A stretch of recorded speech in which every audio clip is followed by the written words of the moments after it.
Welcome, welcome, welcome to the Marnese Live Talk Show. I'm your talk show host, Marnese Jackson, and tonight we're going to continue our Summer Love Series and end our Summer Love Series with a conversation with Black family members and how we can continue to love each other despite our differences, despite what we're going through in our lives, despite situations like a pandemic, and how we can connect with each other and reconnect with each other.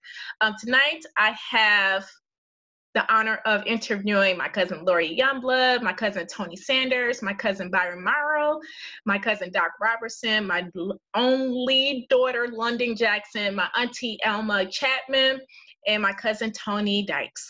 And so I want to say thank you to Russell Rabb for guest hosting next week on the Marnese Live show while I was out ill. So thank you so much, Russell. I call you Aaron for all the hard work that you did last week. And so let me let the guests in.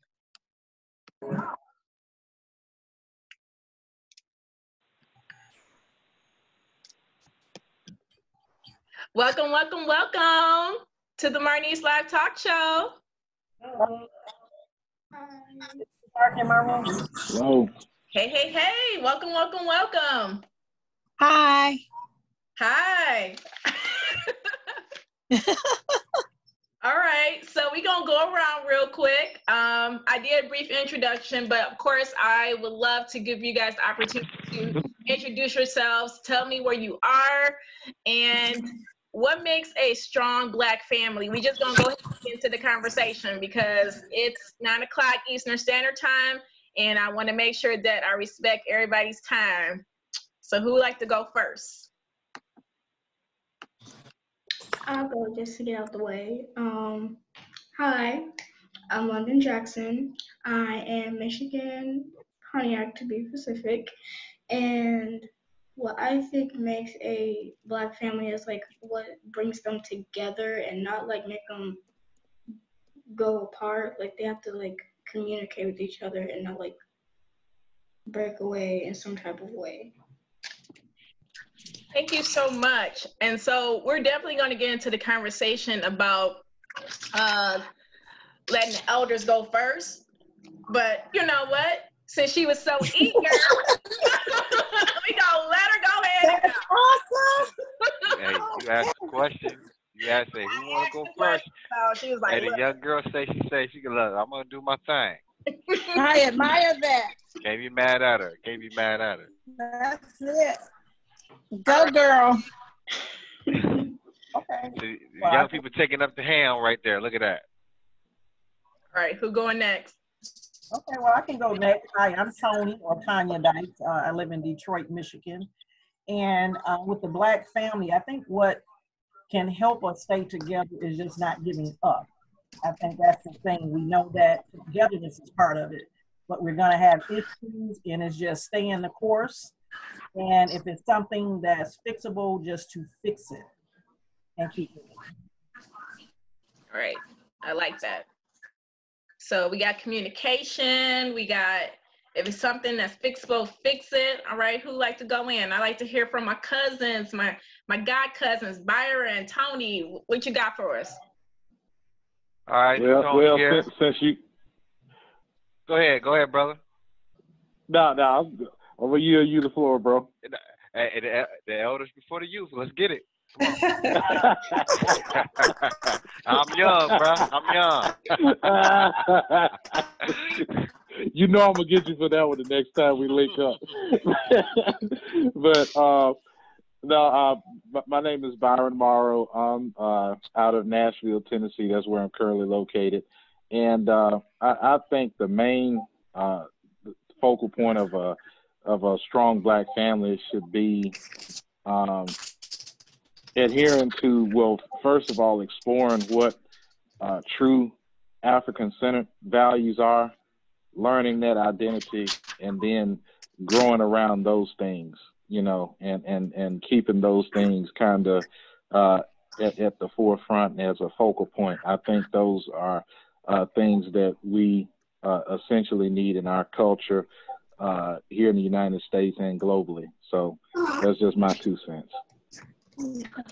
Right. Okay. All right, Tony. All right.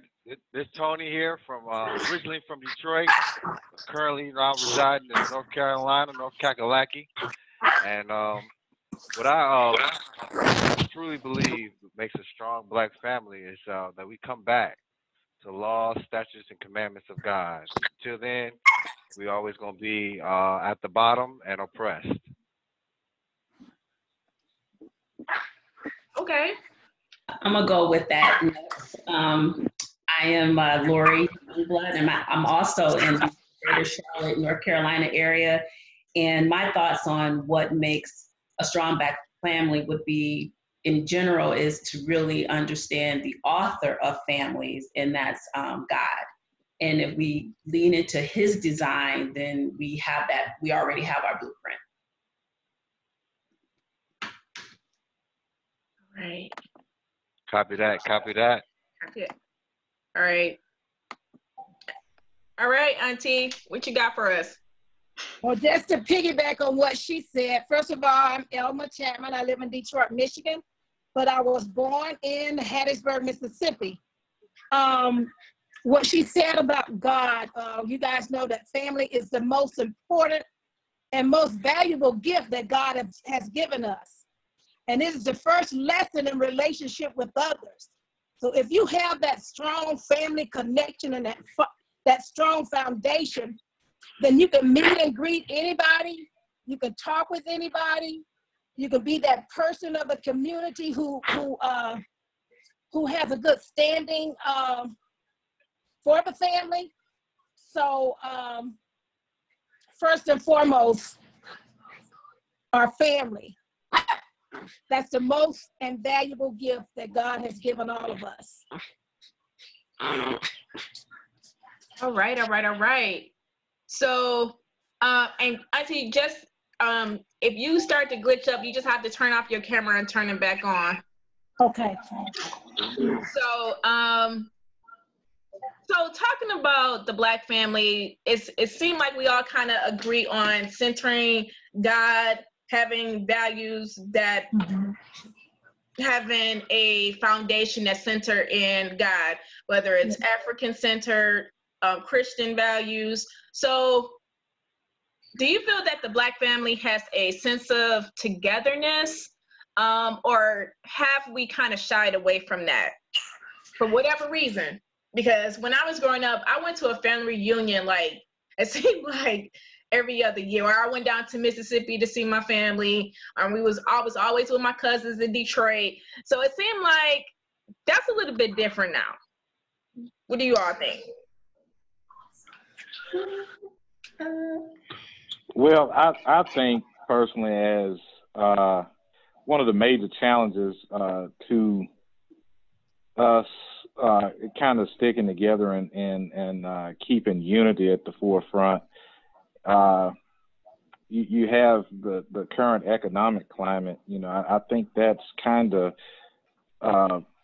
not talked about enough amongst, you know, our people. You know, that's a real conversation that needs to be had, because it's a real challenge to our families. You know, people who are typically you know, better off economically and from a financial standpoint, you know, things tend to be a little bit easier for them to maintain that cohesion. But when you have those challenges, and, you know, whereas we have situations where we feel like our men are not the providers that they need to be, you know, or for whatever reason, you know, those things come into play, and it affects our ability to be able to be loyal to one another and persevere, you know. So that's just my take on it. I can go next. So to me, I can remember, like Marnese said, we would do the family reunions. We're still doing it. We're supposed to be doing it this weekend, our 44th year. Unfortunately, it was canceled with COVID. So the whole side, we have managed to keep it going. But I can remember as a child, my father came to Detroit pretty much by mistake. And what he did is he came and he got established, and he came for the next family. And this is my father, you know, not on the Hall side.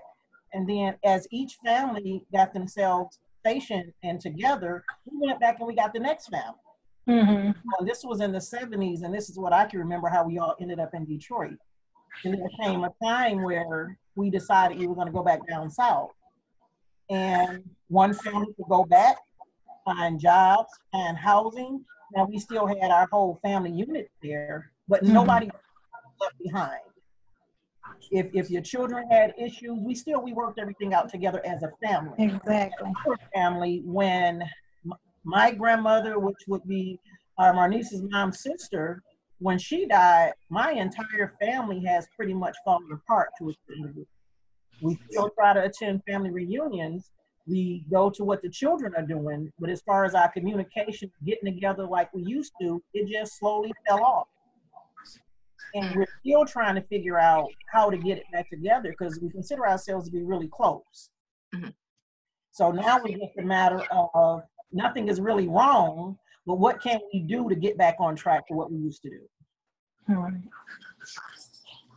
Yeah, I wanted to go to London because, London, do you feel like you connect with your cousins? Because I know growing up, my cousin Courtney was my first friend, and then I used to hang out with my cousins in Detroit. So it was not a problem with like hanging out with cousins. Those were my friends. And then I brought all my other friends in to meet all my cousins. So London, do you feel like it's hard, you know, connecting with your cousins? No? No, if I haven't seen them in a long time, yes, but if I see them frequently, it's pretty easy, not gonna lie. You're not gonna lie. And is it easy because you have access to like Zoom and FaceTime and all that? Okay. Different world now. All right. Anybody have any other thoughts on that? Yeah, social media and the way that the you know system is when we hard working and we in a cycle, what I like to call the matrix. We get caught up in we get caught up in the matrix, and you know we get separated. You know, everybody here, everybody there, everybody doing their own thing. But it takes a what we had. Then we had a couple of forgive me if I'm pronouncing the word wrong. Matriarchs. You know, we had Grandma Mary. And we had our Lois, you know what I'm saying? And shout out to our Lois if you're watching. You know, I appreciate everything you did bringing us together as cousins, because she was the one, you know what I'm saying, taking pictures. She was the one getting us together, you know what I'm saying? We used to go over Grandma Mary's house, you know what I'm saying? And so we just have to find, you know what I'm saying, and our family members, someone to take that mantle, you know. And I like I said, take hats off to you, Chris. You know what I'm saying? As you taking that mantle, but it takes hard work. You know, especially in this day and age. You know what I'm saying? Everybody's so busy. Everybody caught up with this. Everybody doing this and that. You know what I'm saying? To continually to remind us of what's most important. You know, as family, because we get lost in the matrix. Exactly. Yeah. Yep. Well, as you guys know, I grew up. Oh, go ahead. Go ahead, Auntie, and then I'll go back to Byron.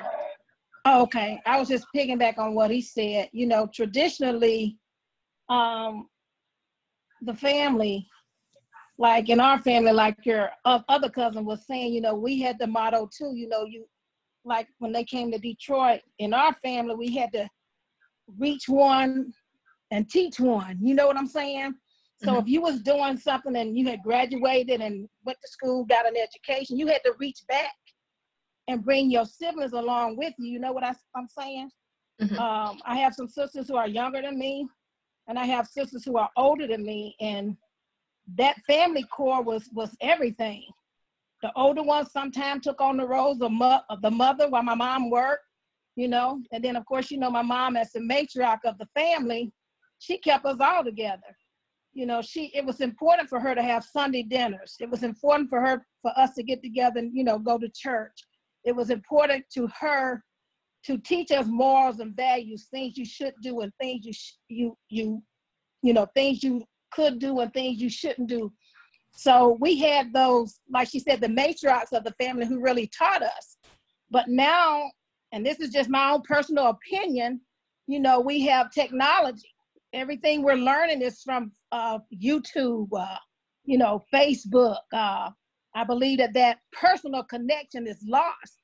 Not that we can't get it back, but you know, it felt good getting together, you know, other than just, you know, tweeting one another or something like that, or picking up the phone. Right. So we have become somewhat distant in that manner.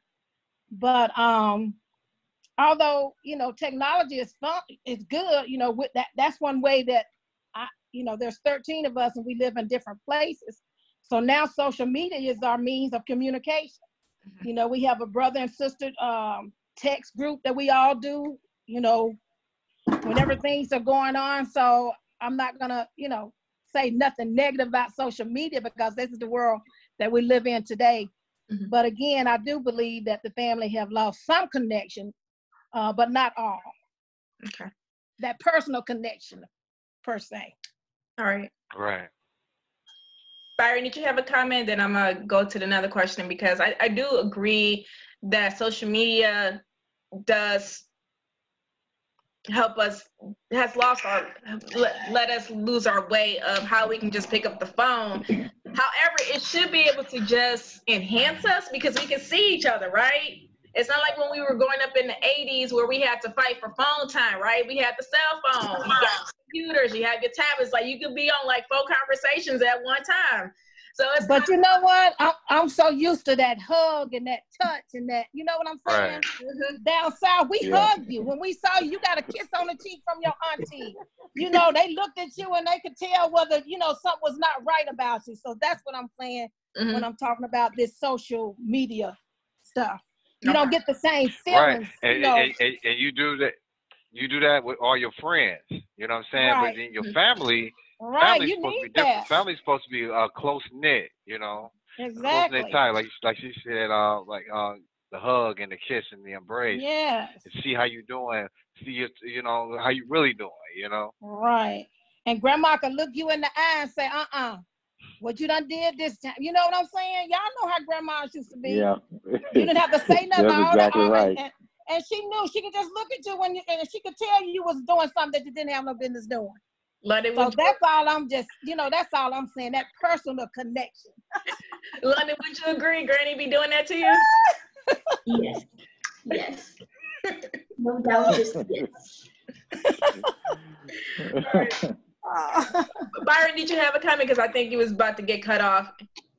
And no, I was just going to say real quick that I agree with some comments that came earlier about the matriarchs, you know, being the pillars of the family and you know, being the driving force behind that connection. You know, I think that we've seen in our own family that that's very important, and you know, we miss that. You know, I miss every one of those ladies, and I know Aunt Ida is still with us, but you know, just the element that you got from each one of them, right? Is, you know, I can't even express how important that was to my development as a man and as a human being. You know, just having that contact with them. You know.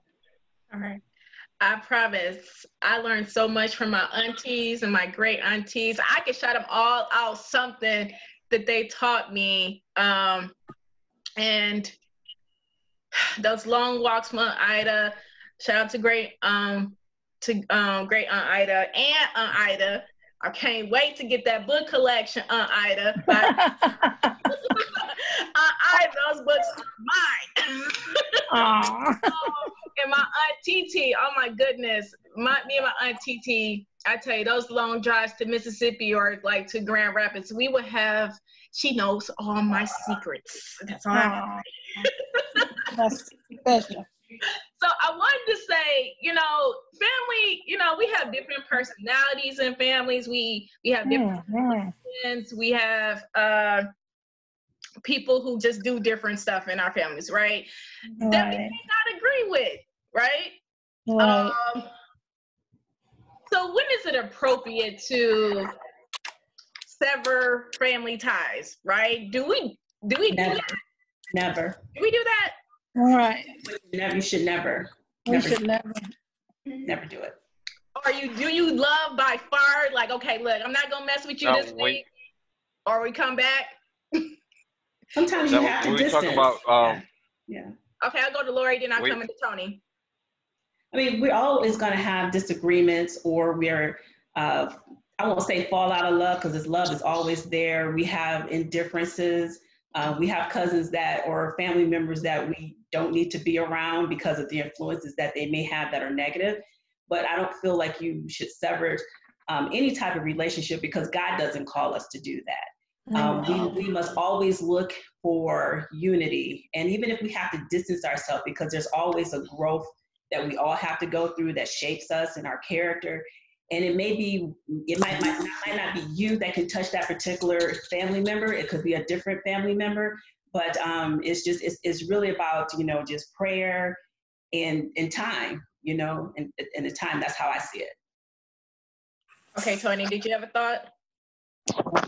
They call me. Well, no, yeah, I just had a quick question. Like, were you referring to family ties as far as separation of husband and wife, or just just your family? Well, we can go there. So family, your blood family, right? Somebody do something to you, you stop messing with them. Is it okay to do that? And then say if you get divorced from a family member, and you liked that in-law, right? Do you still keep talking to them? Are they still invited to the family dinners? Tony, you can go ahead and answer my first question though. Oh, no, that was a low right there. Well, no, I personally believe, I personally believe that if anybody, family or whatever, is tearing you down as an individual, I definitely don't believe in any kind of abuse, mentally or physically, then that is a cause for separation, in my eyes, because that just stunts your growth as an individual. Anybody that stunts your growth as an individual, then whether they be family, friends, or whatever, then I believe that is a cause for separation. Okay. Well, I would say this. I know we have little Miss London on the line, so I'll keep it as I guess generic as I can. But I have two people in my family, and one is a sister on my mother's side, and the other individual I call my father's son. You take that, I guess, to maybe make it make sense. But there are some people, rather they intentionally try to bring you down, that they can hurt the family in a way that it can you can allow them to tear the entire family apart, or you have to remove that person. So the best one I can say, I have a sister, and she was married to a guy, and my sister and I were both victims, for the easy way to say it. And I ended up making sure this guy, he did 15 years or whatnot for what he did. And the same sister decided to marry this individual as soon as he got out of prison. At this point, you made your choice, and I have to choose my peace. So I can't be around someone, and if that includes you, because you chose him, that's going to disrupt my peace, my everyday being, as well as my sister. So with that, I love her. I'll text her and say maybe happy birthday. She'll maybe text me and send a prayer, but I have no need for that direct connection at this point because she made a choice. Right. So in those circumstances, yes, you have to decide. Is it my peace, or do I just, because we're blood, do I hold on or try to keep that connection when that person obviously made a choice for someone who wasn't blood? So London, I have a question for you, because this actually happened to me when I was growing up. There go the rollers, y'all. I mean. T, I'm gonna mute you for a second. London, I got a question for you, because this happened to me growing up. So I have my set of friends and I have my cousins, right? And when you merge people together, you have all types of personalities, right? So say if you have a friend, I'm gonna use Carsey, for example, and then you have your cousin Brooklyn, and say Brooklyn and Carsey get into it, what would you do as a person in the middle? You have your cousin and you have your best friend over here. What would you? Well, first of all, I would have stopped the fight immediately because I would have told them there's no reason to fight in the first place. Because they're probably gonna be something to fight over something dumb. And I'll just tell them to take some time apart, and when y'all wanna go talk to each other again, y'all can. Cause Good answer. I guess I did something right. You guys, that was a random follow-up question. I was like, hey, because this has happened to me, and I know that we have viewers watching that you have family members that may not get along with your family. Do you take sides? What do you do? Right? All right. So do we have any other thoughts on, relationships, severing ties? Should we not do that? Well, I'm old school. I say you have to. Go ahead. No, I'm sorry. Go ahead. Go ahead. Finish your thought. I was just gonna say you can love someone from afar, and I agree with your cousin there about making choices. And if you have to make choices for yourself, and I love my family, there's some things that I'm so sorry, there's some things that are important to you that may not be important to others, but at the same time, we all are individuals, and we actually, although we have our family component, if things are going on in your family and there are things that you don't disagree with, that is out of your character or whatever the issue may be, we are first and foremost individuals, and we do have different morals and integrity. So again, if someone has done something in your family, I don't think you should, the family tie, of course you're going to love that person, but again, you can love that person from afar. All right. All right, Byron. Now, I was just going to say, I feel that we in any situation like that, we just have to do what's appropriate. If the appropriate thing to best maintain peace, is to separate for a while, that may be the solution.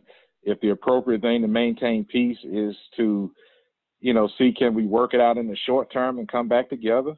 That's fine as well. Or, sometimes the appropriate thing to do could be that we just have to decide to agree to disagree and love each other from, a distance.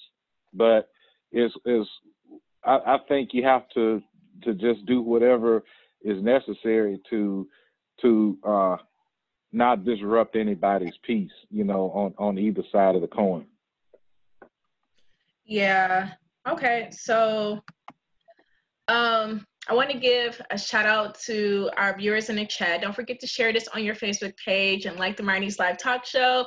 I have Ashley Jackson following you. Thank you, Ashley Jackson, for always tuning in. You were one of my biggest supporters. Thank you, sis. Hi, Paris. Hi, Melinda. Hi, Emily. Hi, Michael. Thanks so much for tuning into the Marnese Live Talk Show. I had a comment.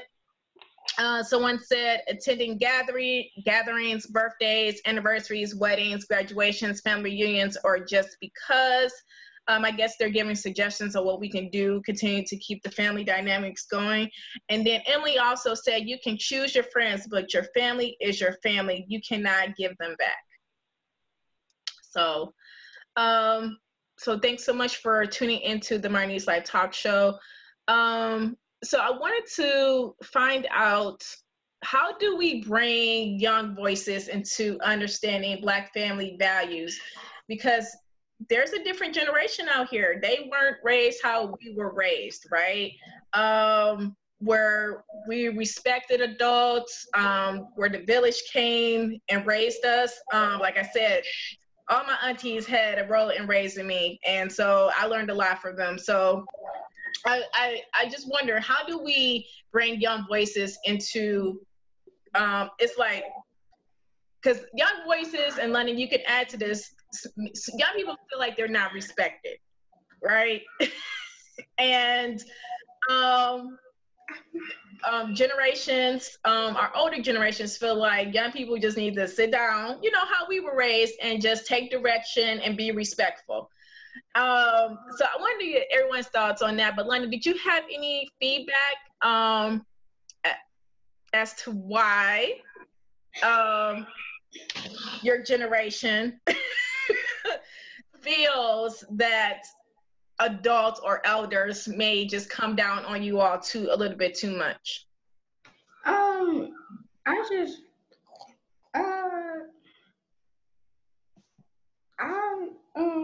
You want I to think think about it, come that, back? see, I think that we think that is because, I don't know, I'm not saying y'all are too hard on us, but like we think y'all hard on us. So yeah, we act the way we act, but How we do you don't realize it. how do you guys act? I, I feel targeted. No, you're not, London. I'm sorry, baby. I'll go to somebody else. I don't have any other millennials on the line. I'm sorry. What is y'all? You're not a millennial. You're the generation after that. Generation Z. So, anybody have any thoughts? Because I think we all probably been through this, where our elders felt like we was being disrespectful, but we really weren't. We was just trying to get our voice out there. Anybody have any thoughts on that? I would say with my cousins, my generation, that wasn't an issue, because if you were an adult, I can remember that same sister, she had gone into the military, she had a child, and my vivid memory of A&P store was she said something and my mother literally almost decapitated her with a punch.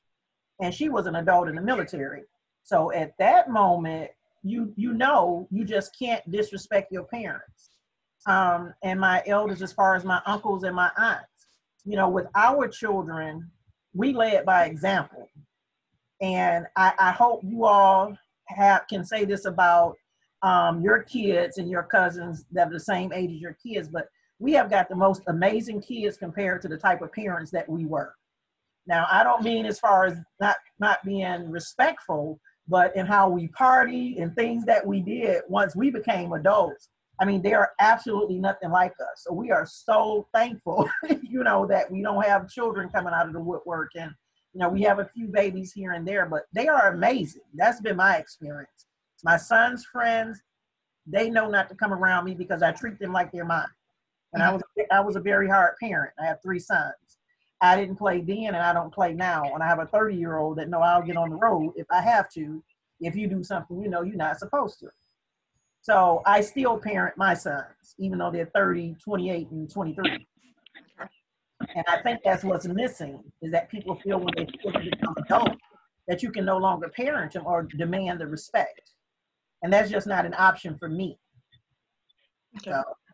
And I agree I have 3 sons and they're 24, 22, and 17. And I think it comes back to teaching. Mm-hmm. And my mom, Teresa, TT for Chris, she, you know, she was I'm the oldest daughter. So she was very harder on me. So what she taught me is, you know, the discipline. I can do a lot of things. And I became a single mother 17 years ago. And everything that she taught, it prepared me to raise my 3 sons, along with, you know, the root of with my mother is the spiritual aspect. And that's something that I always tell my sons, look at my life. If anything you haven't learned, is my relationship with God. And for me, I had a disagreement with my older son today because of his tone. I'm like, you raising your voice. And we got into this debate about him raising his voice, not raising his voice. But the thing is that I was never talked to an adult in a tone where it did come across disrespectful. And you know when that happens. And so I'm always checking. So no matter how old they get, it will always be teaching, and I'll check them, you know, and continue to check them whether they like it or not like it. And my thing is, if you don't like my rules, then you can go have your own home. You know, on your own. Say it again, Laurie. I said, if you don't like my rules and being disrespectful, then there's the door. That basically, there's the door. You know, and it's nothing. I love you, but I won't tolerate any disrespect. Because I'm also teaching them when they begin to have their families, their wives, and how the respect comes there. So it all begins in the home. And that's just from my experience in raising them. And like I said, I would be just like with Tanya. It's just, you know, it will always, I'm going to come at you. And it is in a loving way. So, yeah. Tony, Byron, did you have any thoughts on that? Yeah, so like I said, it all goes back to the laws, statutes, and commandments that the Most High gave us. You know, one of the 10 commandments He gave us is honor your mother and your father. And then that's the promise. He said that it will go well with you in the earth. So that's what, you know, my mother used to always tell me, you know what I'm saying? You know, I like it, but that's something we have to do because it's a commandment from God that it will go well with the young people. So the young people, you know, take heed to what the Most High gave us to do, then it will go well with them because we're not going to tell them or teach them anything that's going to harm or hurt them. We're going to tell them and teach them things that, you know, is going to benefit them in their life, whether it be mistakes that we made or we know that's going to put them in harm's way, you know, later on, things that they can't see. So they always have to say honor. So, but as far as young people having a voice, I don't really, as parents, that would be for the wisdom of the parent, you know, because you definitely want to hear and you definitely want to understand, you know, so you can better appropriate how to take action, you know. But as far as, you know, a voice of, you know, discontent or you don't like, I mean, you know, that's tough. You know, you gotta, like you said, you gotta honor what your parents is how to training and teaching you know, at the end of the day. So, Byron, then I'm gonna go back to London because it's like there's a intergenerational, and it's not just, of course, it's like a gap with the generations in the Black community, right? And we have such strong foundations into the Black family, right? We all have a commonality of God's spirituality here, right?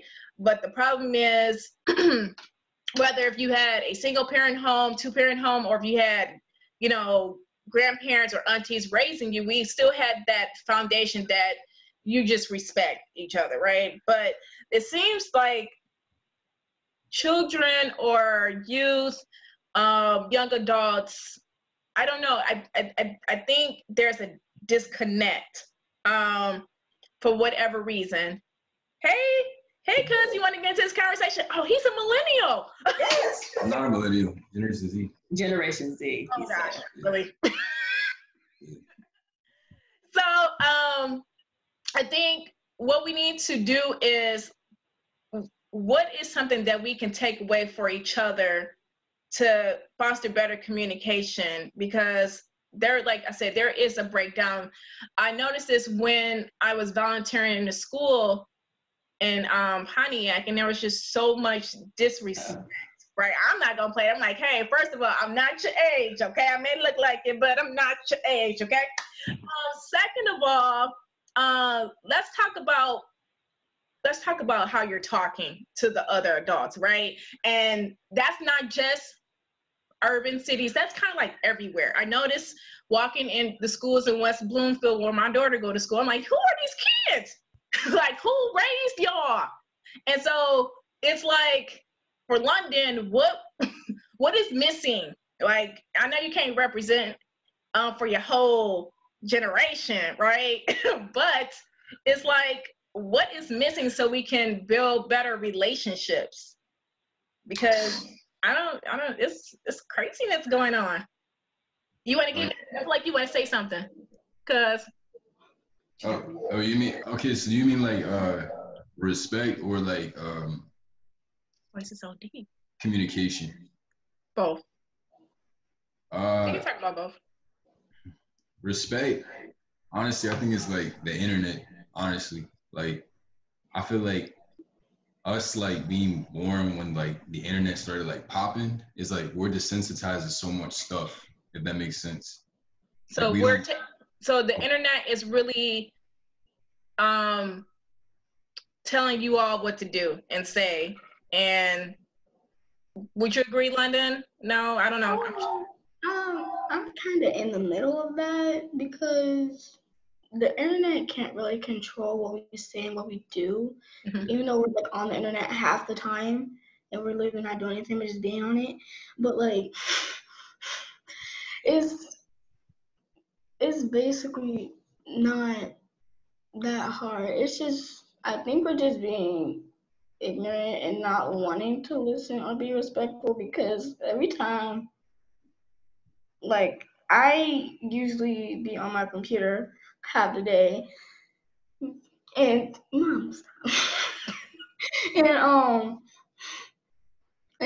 I get irritated easily every time I have to go do something. It's because I usually get focused into everything that's going on and I forget about everything else. So basically the internet is basically telling us to forget about everything that's important and just focus on that. Okay. If that makes sense. It does. So I know how to re-strategize. Thank you so much for that answer, London. The generation, I think the parenting is gone. They're so young. And even if they had good parents, yeah, you can see a lot of things on the internet. For instance, these violent games. And I hear people use that as an excuse that my son played this game and he took on this personality.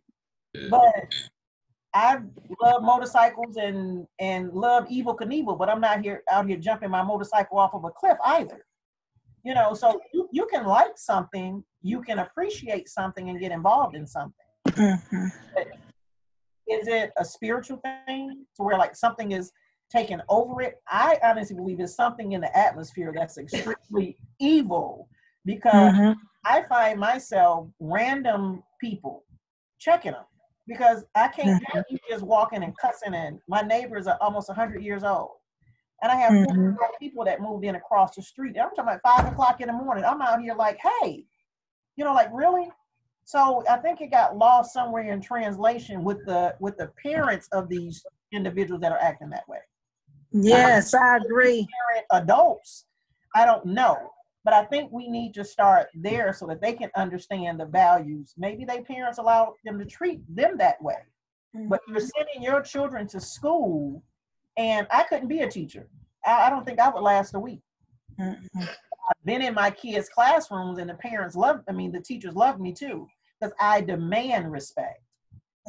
I have a look on my face or a tone, and it's like, hey, she not taking it. Yeah, it's like a different tone of voice. Like I almost got it. Like I'll be like, Dawson, bruh. He knows. Okay, mama, London. Right. I think I'm gonna be practicing. So Joaquin, did you want to say anything else before I go to Tony and Byron? Oh yeah, I just want to add on like to the desensitizing of like with the internet and all this. Like I think like growing up with it is like just like experiencing it, like I think someone said something about like violence. Like I've seen videos of like people getting killed, dead bodies, all that. Even like TikTok is on the boom now, and it's like my little brother who's like 9 years younger than me, he's seeing stuff that like maybe when I was his age I might have knew about, but I didn't really like see it. But now it's like it's full-fledged there, and it's like they're learning these words and stuff like that. And it's like when I was born, this was like the start of it, and then now it's kind of like it's booming. It's like it's getting bigger and bigger, and it's like it's getting to the point where I think somebody else said like parenting is like, I feel like the internet is doing more parenting. Right. You know, I think they're learning a lot more from the internet than more so like in social media. Like even like self-esteem and stuff like that. Like we don't really care too much about older people's perspectives about ourselves. It's more so about like our peers and like what other people around us perceive ourselves. Like Instagram is literally just like a a cesspool of, it's like a human menu of just like dopamine. Like I get attention. Like I don't think like money is the root of evil right now. I think like attention is and clout is. I think that's kind of like what boiling down now. But yeah. Wow. Dang, that's a great point. That's great point. Mike, did you have something to say about that? Or Tony? No, I was just going to say real quick, I totally agree. I totally agree with what he just said, because at the end of the day, I think another key contributor to respect breaking down is when stability breaks down for whatever reason. So, and one point he just made was too much exposure to, you know, the internet and Instagram, Facebook, TikTok, you know, whatever the platform may be. I think overexposure to that, as well as just other things that cause instability in the home, which causes a lack of focus on being respectful. You know, because I look back at my childhood, I had respect for my parents, my grandparents, because they spent time with me. You know, they made sure that I was important to them, you know. So anybody who felt that way about me, you know, in the back of my mind, I'm like, there's no way I can disrespect these people, because I'm seeing the sacrifices they make to make sure I have what I need, as well as, you know, not only feeding me from a physical sense, but pouring into me from a spiritual and, you know, an emotional sense. So, you know, it's a two-way street, you know, and the more, I guess, the more unstable we allow our environment to be, the more disrespect we allow to be introduced into our homes and to our families, as well as a lot of other negative energy that shouldn't exist. Thank you. Tony, did you have a thought? Because I do totally agree, Byron. I actually seen this with London. At first, London did not want to go chill with her auntie Ashley, because Ashley, you know, do her own thing, and you know, Ashley is the one with a whole bunch of cats, and she knits. So when London used to go over there, London would used to say, "Oh my gosh, I don't want to go. She boring." But now London and Ashley, that's like her road dog. Ashley is like Auntie Ida, right?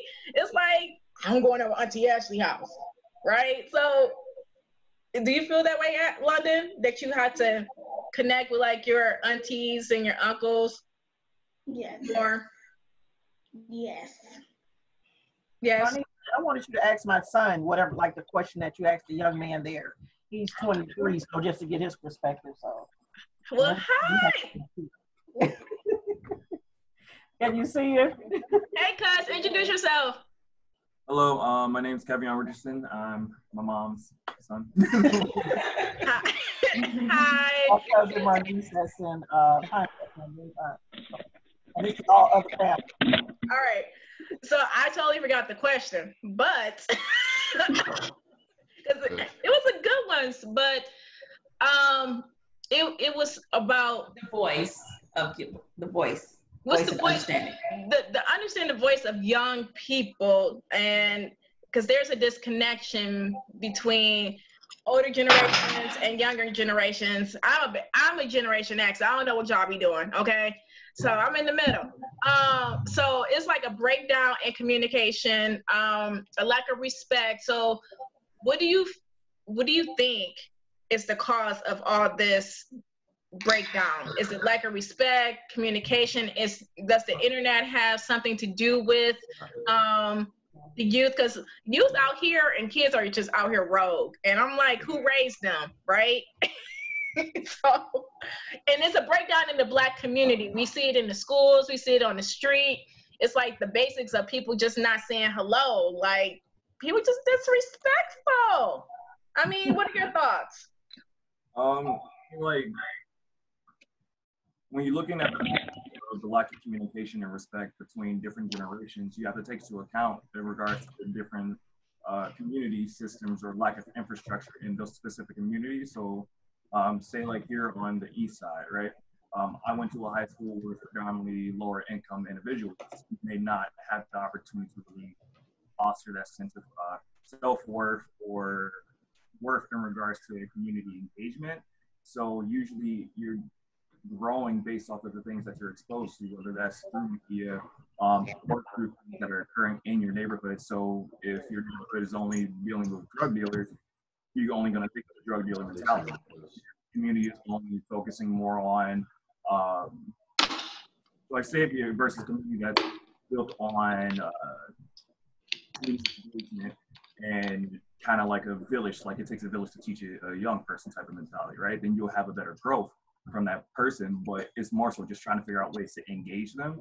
If you figure out ways to where youth can express themselves in different facets, learn from it, it's not necessarily a disconnect. It's just, you know, you haven't found an opportunity to connect with that individual yet. So like I work with kids nowadays through a nonprofit organization that I'm also affiliated with, and I've been learning how to mentor. So it's not that there's a disconnect, it's just you haven't figured out what you can use to connect with them just yet. So if you have another way of approaching them, then try that out before just saying you're disrespectful. It could honestly just be that they just lack that one opportunity to really connect with an individual that might provide them with a better opportunity. So I mean, like I'm like, yes, they're disrespectful, but it just means that we currently are lacking the opportunities that they need to gain that idea of respect, but more so it's the idea of self-respect first. Mm-hmm. Most young people nowadays are trying to survive versus, you know, trying to connect with you. So if you're not helping them pay bills or, you know, putting food in their stomach, they're not going to really care about too much of what's going on. So like if you even look at it from like an idea of environmental justice, people litter, but they only litter and they don't care because they have to worry about their basic infrastructure at home. So I mean, like, it's just the way you look at it. So I don't know. Wow. Okay. He's extremely diverse, and we go through this little thing because I'm strictly dealing with the people that I deal with, unless it's in business. But most of his friends and associates, they're from white to Mexican to Middle Easterners. I mean, he's just all over the place. Okay. And no. His perspective was really good and very intersectional. I like how you brought the environmental justice in there. Good. Yeah. But he deals with a lot of different people. Unlike me, you know, when I worked at their schools, it was mostly Black kids, where he's dealing with other kids from other ethnicities, and he don't see it as disrespect. He sees we have to figure out how do we connect the bridge and the gap so that you can get them to see. To you, it may not be disrespect, but to the next generation and the older generation, it is. Okay. I'm gonna go to Tony because I haven't thought about that with diverse communities. Because no, if he needs something else, I'll bring him up. Okay. Tony. All right, Tony. You can close that door, thank you, so your dog don't. Tony, you gotta unmute yourself, huh? Okay. Can you hear me? Yep. All right. Yeah. Like I said, so I just want to piggyback on one thing. You know, I want to bring up another scripture. It's the Bible says in the last days, children will have no natural affection. So I want to go like what my man was saying, the generation, the millennials, you know, are kind of desensitized by, you know, different, you know, internet services, social media, video games, and et cetera, or whatnot. And so I wanted to bring in my daughter also to chime in on the question that you got for Chris. Hey, Crystal. Hello, everyone. I'm happy to be here. How you doing? How you doing? Y'all just got thrown into the fire, right? Well, you know what? Come on. So what are your thoughts on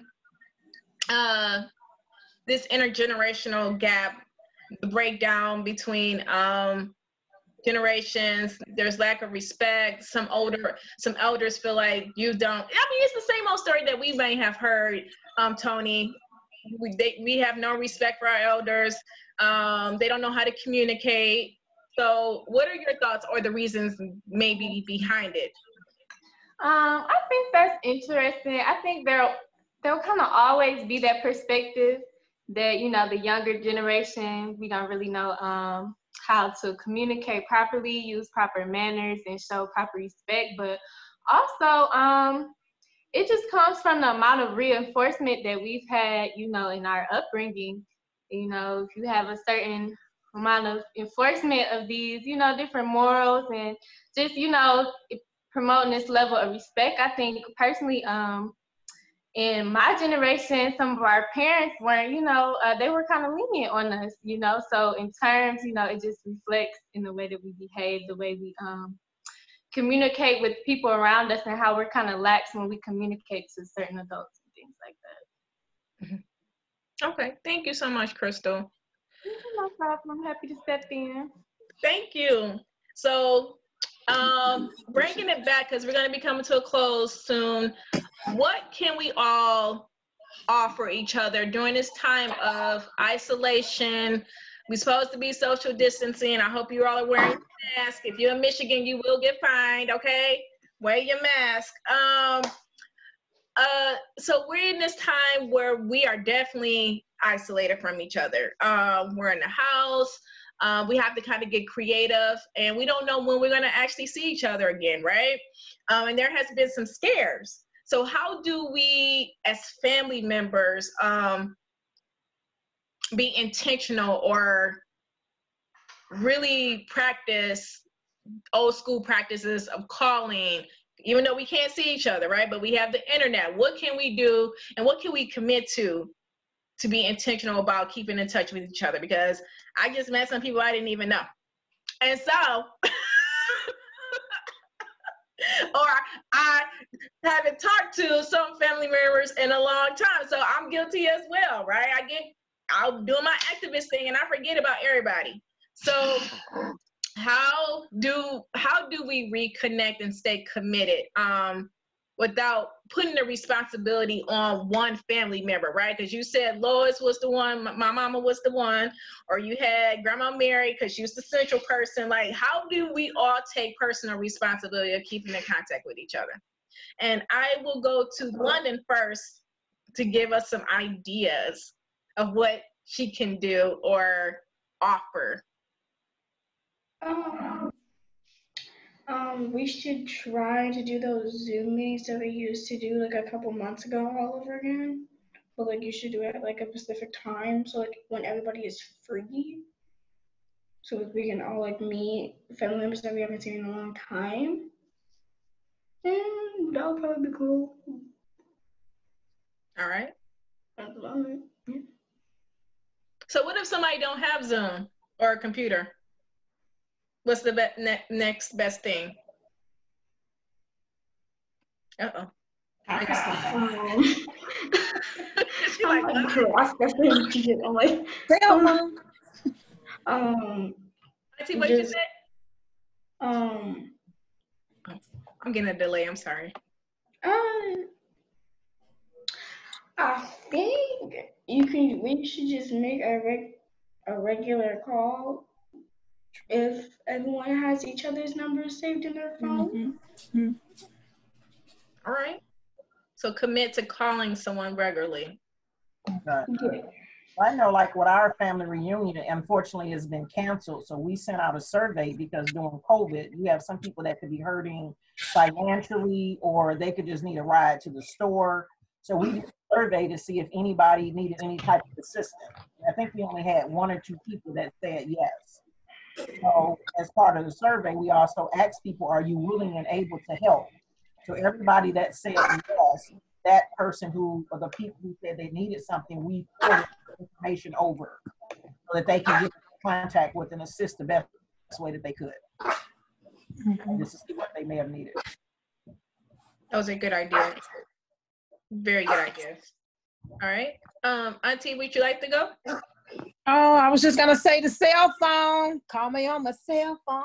But the cell phones are a good means of communication. Like I said, with my family, we all, mostly on Sundays, it's the day that we all kind of check in. But every day we always say good morning, and everybody will text back. And if something is going on again, we always let everybody know if somebody's in the hospital or whatever. So right now, that's our means of communication is texting. We haven't gotten into the Zoom meetings for our families, but that is a good way to bring families together as well. And then, of course, just calling. All right. Byron, what you got for us? I think it's just a matter of being intentional about communication, you know, because it's very easy to get caught up in daily life, especially when you're working.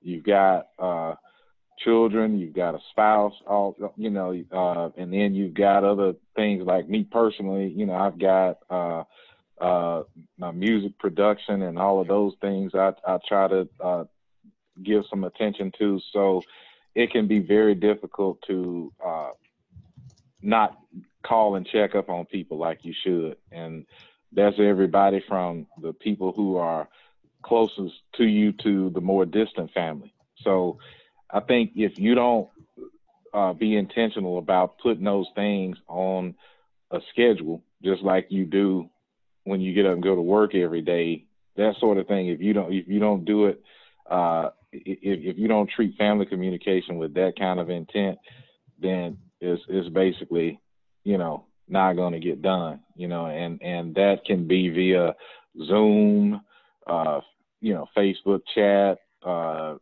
just a regular phone call, whatever it is. It's just the key thing is to be intentional about making sure you keep in contact with your people. All right, Tony, what you got for us?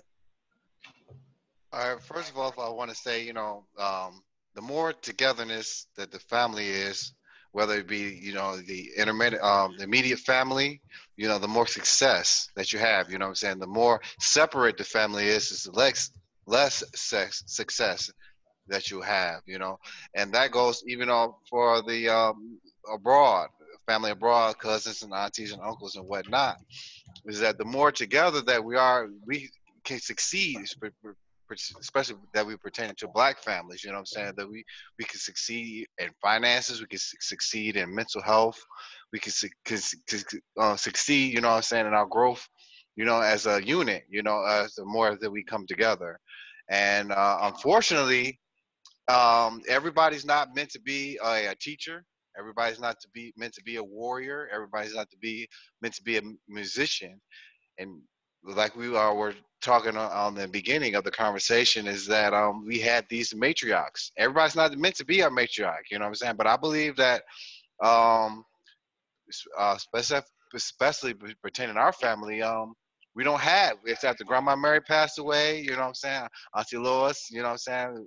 Shout out to her, you know what I'm saying? Let her know that we appreciate her bringing us together as families and giving us memories and drawing us close, together, because, those are things that we needed to go forward and in our generation, you know what I'm saying? And unfortunately, Chris, there has to be one Pacific to take up that mantle, and bring us all together. You know what I'm saying? Yeah, I'm talking to you, so you know what's up. You know what's up. So, and it's gonna be hard work. You know what I'm saying? It's gonna be because like Byron was saying, we got this going on. We got an immediate family going on. We got this hobby going on. We got this passion going on. But one of the main important things is the togetherness of family, so that we can succeed. Just think if we came together, you know what I'm saying, and as a family unit. And brought a business, and how came up with a business that we all can chip in, we all can produce, and can grow. Just think of what that could do, you know what I'm saying, just in our family, you know what I'm saying. So what you're doing, I got to take my hats off to you, you know what I'm saying. I appreciate that what you're doing, you know what I'm saying. I wanted to let you know, and I'm behind you every step of the way, but it's going to take work, because we stiff-necked, we hard-headed individuals, you know what I'm saying. But if we, it's going to take somebody to push through that wall of us being in the matrix, push through the wall of us being in our own little world, and bring us together. Everybody's not built for that, but it's going to take somebody to, if we're going to succeed in that, to push through all those obstacles and barriers and adversaries that we face in that. So I'm looking at you, Chris. I second that motion. Oh my gosh. And you know what? I have not seen The Matrix. I'm like, so don't talk about me. I know y'all gonna be talking about me, but I have not seen that, so I'm gonna watch it. Cousin Laurie, my big cousin Laurie. Every time I listen to New Edition, I think about you. Oh, wow. For me, it's just simple. When someone comes to your mind, pray for them, or go further, like is it Byron mentioned, just be intentional, send that text message, or just pick up the phone call.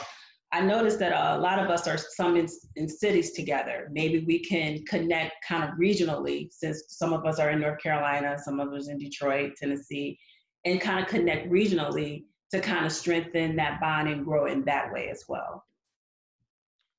All right, thank you so much. So Laurie said the keyword connection. So we all had to be intentional about connection. So so let's start this week connecting with our family members. And let's start here because, you know, tomorrow's not promised. And I'm so happy that I still have everybody in my family still with me. So let's just be intentional about it and make a personal commitment. And I'm on the internet saying it now, so I got to do it. And you got to call me out on the internet. Marnese had this show, and she said she was going to call me, but she didn't call me, so I'm be calling you. Now I got to do it. So thanks so much for coming on to the Marnese Live Talk Show. This was really, really good. And I really appreciate you all being my family. So I want to say my personal shout outs to everybody in the chat for staying on. Hi, Yvette. Hi, Emily. You really gave some really great points, especially about families having meals together and no phones during the meal. So, because we do that, right? So a lot of great points here, and I feel like I'm doing something right with my kids. So shout out to great. We have a Zoom for Saturday at 6 o'clock. We will be there. Send me the link. So I would say shout out to my parents, Lois and Edgar Jackson, who taught us about family. And we do our family stuff here at the Jackson's house. If it's karaoke or doing TikTok videos together as a family, we get it in here. But we had to make sure it expands out. But I had to definitely shout out to my matriarchs who got me here, who raised me. And so Grandma Annie Glenn Youngblood White, yes, whole name. Grandma Mary Lord representing you tonight. And then my big mama Annie Ruth Smith. So yes, thank you so much for being here. And so I am going to invite everyone to, of course, come back onto the Marnese Live Show, and we can have an in-depth conversation, because definitely want to pick your brain about spirituality, Byron, and then we all have like different religions in our family. So sometimes those conversations can go left or right. And so, but we still family, right? So I would love to have a deeper conversation definitely about that. So I will see you all, and I'm going to definitely say goodbye to everybody. All right. Good night. Good night. Good night. Pleasure. It's a pleasure. Good night.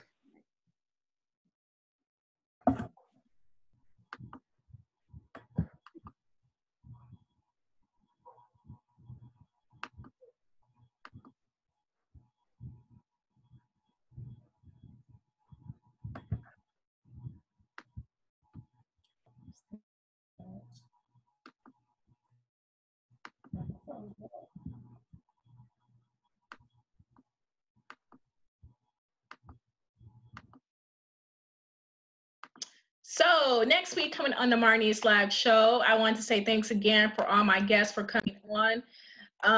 This was a very good show, and I really appreciate it. So next week, we will continue our Black series, but we're ending tonight with our Black Love series, Summer Love series. Thanks again, DJ Monk, for the Summer Love sounds. But next week is August, and we will start our Black Liberation series on the Marnese Live Talk Show. So tune in August 6th, and we will talk about liberating, Black people from white supremacy culture and to move our society forward. So thanks so much for tuning in to the Marnese Live Talk Show. Thank you and have a wonderful night.